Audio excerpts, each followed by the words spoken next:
Lectura del Santo Evangelio según San Marcos. En aquel tiempo Jesús fue a su tierra en compañía de sus discípulos. Cuando llegó el sábado, se puso a enseñar en la sinagoga, y la multitud que lo escuchaba se preguntaba con asombro: ¿dónde aprendió este hombre tantas cosas? ¿De dónde le viene esa sabiduría y ese poder para hacer milagros? ¿Que no es este el carpintero, el hijo de María, el hermano de Santiago, José, Judas y Simón? ¿No viven aquí entre nosotros sus hermanas? Y estaban desconcertados. Pero Jesús les dijo: todos honran a un profeta, menos los de su tierra, sus parientes y los de su casa. Y no pudo hacer allí ningún milagro, solo curó a algunos enfermos imponiéndole las manos, y estaba extrañado de la incredulidad de aquella gente. Luego se fue a enseñar en los pueblos vecinos. Palabra del Señor.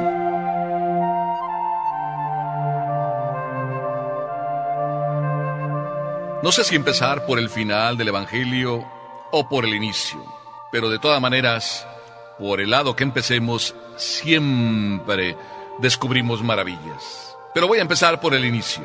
Y precisamente por el inicio, donde dice Jesús que fue a su tierra y en compañía de sus discípulos. Me estoy acordando de aquella anécdota en que una familia iba a visitar unas cuevas, así de turismo, iba toda la familia, como muchas de nosotros. Entraron en la cueva junto con el guía que les iba explicando cada una de las cosas, y cuando llegaron a una de las habitaciones, vamos a decirlo así, de las concavidades más amplias, entonces el guía se detuvo un poco y empezó a explicar cada una de las cosas que ahí había, las formaciones de estalactitas y de estalagmitas, cómo iba cayendo la gota de agua y se iba formando de caída aquella como aguja, y luego también abajo, cómo cayendo la gota iba formándose la otra parte que subía como si fuera una cresta de una montaña. Bueno, pues en esa explicación el guía dice: pero no crean que esto ha sido de la noche a la mañana que se ha formado. Estos son muchos años. Y todas estas cosas tan hermosas que ustedes ven es obra de muchos años, gota a gota que va cayendo el agua. En eso que se queda así explicando, entonces uno de los niños, hijos de aquella familia, dice: ¡wow, papá, qué maravilla! Mientras otro así por abajo va diciendo: eso yo ya lo sabía, qué fácil, eso lo aprendí en la escuela. Podemos decir que hay gente que sí, que tiene los ojos cuadrados y se le quedan cuadrados ante las maravillas que ve, pero hay corazones cerrados. Este Evangelio nos demuestra esta realidad. Hay ojos cuadrados, pero corazones cerrados. Pues Jesús fue a su tierra, sí. Yo creo que un poquito, podemos decir, añoraba su casa, añoraba los lugares donde había vivido, quería recordar, revivir aquellas maravillas que él fue viviendo a lo largo de los 30 años, quería hacer un recorrido por los lugares importantes de su vida y a su vez llevando a sus discípulos, irles explicando todo lo que había pasado. No lo sé, pero podríamos pensarlo que así sucedió también, que Jesús los llevó a su tierra, a Nazaret. Seguramente pasaron por el taller donde estaba ahí tantas cosas y tantos recuerdos, explicando ahí también pues eso, que estaba José, su papá, que no vivía allá, pero que ahí habían trabajado, su madre también. El Evangelio no nos dice eso, no nos da detalles, pero tampoco es importante entrar en ello. Pero sí dice una cosa, dice que estando ahí en su tierra y en compañía de sus discípulos, llegó el sábado y se puso a enseñar en la sinagoga. Jesús no pierde la oportunidad de que cada sábado se explique en la sinagoga la palabra de Dios. Y qué mejor que explicarla a él. Así es de que acudió a cumplir con una obligación más y a aprovechar la circunstancia para dejar un mensaje. Qué hermoso ejemplo de Jesús. Nosotros venimos cada sábado, cada domingo a misa, de alguna manera para hacer lo mismo, para enriquecernos de la palabra de Dios. Pero ¿Tú eres de los que se quedan con los ojos cuadrados?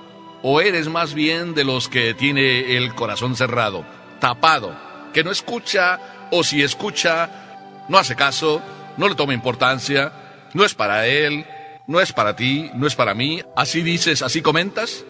Esto es lo que pasó también ahí en aquella sinagoga de Nazaret. Dice el Evangelio que la multitud que lo escuchaba se preguntaba con asombro, es decir, con ojos cuadrados. Pero al preguntarse solo con asombro, no llegaban a la maravilla que el corazón debe descubrir. Y solamente después del asombro, los ojos cuadrados se quedaron con el corazón tapado, porque llegaron a decir: ¿pero de dónde le viene a este hombre tantas cosas? ¿De dónde le viene toda esa sabiduría? ¿No es este el hijo del carpintero? ¿El hijo de María? ¿El hermano de Santiago, José, Judas y Simón? Solamente se quedaron asombrados. Y después de hacerse esa pregunta, ¿no es este el hijo de José? ¿De dónde le viene la sabiduría? Ahí está el detalle, que no supieron ver que ahí en aquel taller de Nazaret, ahí había mucha sabiduría, y que en aquella maestra, extremadamente maravillosa maestra, vamos a decirlo así, que es María, aprendió la sabiduría de las sabidurías, que es seguir a Dios y su voluntad. Cada uno de nosotros no nos hemos dado cuenta, deberíamos darnos cuenta que ahí en muchas casas hay mucha sabiduría. En tu propia casa hay mucha sabiduría si tú lo observas. Tu madre está llena de sabiduría, tu padre está lleno de sabiduría. Quizá a lo mejor no lo ves y solo dices: ah, sí, es el hijo de mi abuelito. O quizá qué cosas veas, no lo sé. Napoleón dijo un día una frase muy bonita: en las cunas de los hogares se tejen los destinos de los pueblos. En la cuna de aquel hogar de Nazaret se tejió el destino de nuestro mundo. En aquel lugar escondido de Nazaret puede salir algo bueno. De Nazaret salió el sabio, salió el hijo de María, salió el hijo del carpintero. Y con toda la sabiduría de aquel sencillo hogar, creció. Y con toda esa sabiduría, hoy viene enseñándonos a nosotros. ¿Por qué te sorprendes solamente? ¿Por qué no te maravillas? ¿Por qué no le abres tu corazón?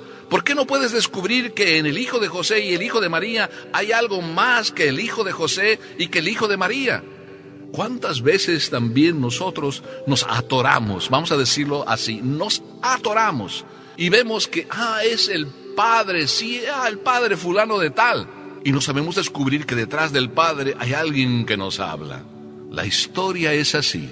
Dios normalmente nos dirige la palabra a través de intermediarios. Nos envió después a sus discípulos. Nos envía a lo largo del camino también otros muchos mensajeros que nos abren el camino. ¿Qué vemos en ellos? ¿El hijo de Pascual? ¿El hijo de la Cuca? ¿El hijo de Pancho? ¿Y no descubrimos que Dios a través de esa circunstancia nos habla? En el taller de Nazaret hay mucha sabiduría. En ese silencioso trabajo de María y José hubo todo el esfuerzo de Dios, toda esa minuciosa labor que Dios fue tejiendo a lo largo de esos 30 años. Y dice el Evangelio que el niño crecía en edad y en sabiduría delante de Dios y de los hombres. ¿Cuál era la sabiduría maravillosa que aprendió Jesús? 30 años de obediencia. Ahí está la sabiduría de Dios. Y ahí está la riqueza que a veces perdemos. Porque por un hombre vino el pecado en el mundo, por la desobediencia de un hombre. Y por la obediencia de este Cristo Jesús, en aquel humilde y sencillo taller de Nazaret, ahí nació nuestra salvación. ¿De qué te asombras? Claro, aquellos hombres de Nazaret no vieron más que el hijo del carpintero. Por tanto, le pusieron una dificultad a Jesús. La fe, cuando no se tiene, dificulta el trabajo de Dios. Y así Jesús no pudo hacer milagros en aquel lugar, porque no podían ver más allá de lo que estaban viendo. no descubrieron la presencia de Dios. Veían que hablaba de manera maravillosa, inclusive veían que hacía milagros y ni siquiera les pasó por la mente que ahí había algo más que ser el hijo de José y el hijo de María. ¿Qué harían los discípulos al descubrir también en aquel taller de Nazaret que conocieron y después ver a Jesús? Seguramente lo que tú y yo vivimos. ¿Nos sorprende? De la sencilla mujer de Nazaret y del sencillo hombre carpintero, un hombre tan grande que es capaz de hacer milagros. Y todavía cuando tú ves esto, ¿te tapas tu corazón? ¿Le cierras el corazón? No, hijo mío, descubre también lo que tú puedes descubrir. Hay cuantas cosas en este mundo que no tienen proporción. Muchas veces tu hijo te dice una cosa, eso, el padre también te dice otra, y luego tú ves que en tu vida pasa algo maravilloso. Sientes la fuerza y la presencia de algo que no sabes explicar. No es el padre, no es tu hijo.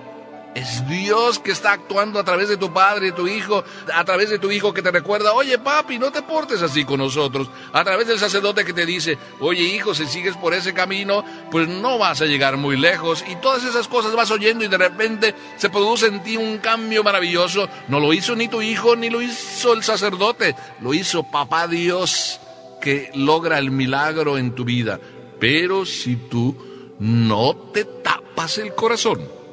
Qué hermoso que hoy tú y yo podamos verdaderamente descubrir que no hay que tapar el corazón. Y aunque Jesús lo conozcamos como el hijo del carpintero y el hijo de María, veamos más que el hijo del carpintero y el hijo de María. Veamos lo que Él es, el Hijo de Dios. Me sorprende ya al final del Evangelio que Jesús mismo diga que estaba extrañado de la incredulidad de aquella gente. Extrañado Dios. Dios también se extraña. Y Dios también se sorprende. Y se sorprende de que no tengamos ya capacidad de sorprendernos. ¿Cómo es posible que podamos ver en la naturaleza tantas cosas buenas? ¿Cómo es posible que nosotros podamos tomarnos un alimento que introducimos en la boca y no seamos tan inteligentes que veamos que lo que sucede después con los alimentos a través de nuestro organismo, toda esa transformación es obra de la máquina maravillosa que Dios ha creado, que eres tú y que va obrando en ti? ¿Cómo es posible también que la presencia de la fe, de la esperanza y la caridad que Dios sembró en el momento de tu bautismo también te den a ti en un momento dado de debilidad, fuerza para seguir adelante y no descubras que ahí está Dios presente en tu vida? ¿Cómo es posible? Si esto no es posible que se logre en tu vida, entonces es por eso que Cristo, que vino a traerte todo esto, en determinado momento se sorprenda. Dios definitivamente me sorprende a mí, que se sorprenda. Ahora yo voy a hablar en primera persona. Me sorprende que Dios se sorprenda. Y me respondo también, ¿cómo Dios no se va a sorprender de nosotros si nosotros, viviendo a través de Él y por Él, sin Él no podemos? San Pablo diría, en Él vivimos, nos movemos y existimos, y sin Él no somos nada. Me sorprende, sí, que lleguemos a ser tan tapados de mente, que lleguemos a decir que la vida me la di yo, en vez de descubrir que la vida es el regalo de Dios. Y los milagros que Dios hace en tu vida todos los días son obra de Dios que actúa en ti. Jesús tuvo que marcharse. Y tuvo que marcharse por eso. Porque hay gente que no tiene ganas de recibirlo, que cierra su corazón. Si hoy tú estás con los ojos cuadrados porque Dios va haciendo maravillas en ti, no te quedes, hijo mío, con los ojos cuadrados. Que tu corazón verdaderamente se abra, y que se abra, como nos decía el Papa Juan Pablo II, de par en par, para que el Señor llegue a tu vida, te sane por dentro, te enriquezca, te fortalezca, y eso es lo que yo te deseo. Y de verdad tengas la fuerza para seguir viviendo. Hoy, si escuchas la voz de Dios, no endurezcas tu corazón. Amén.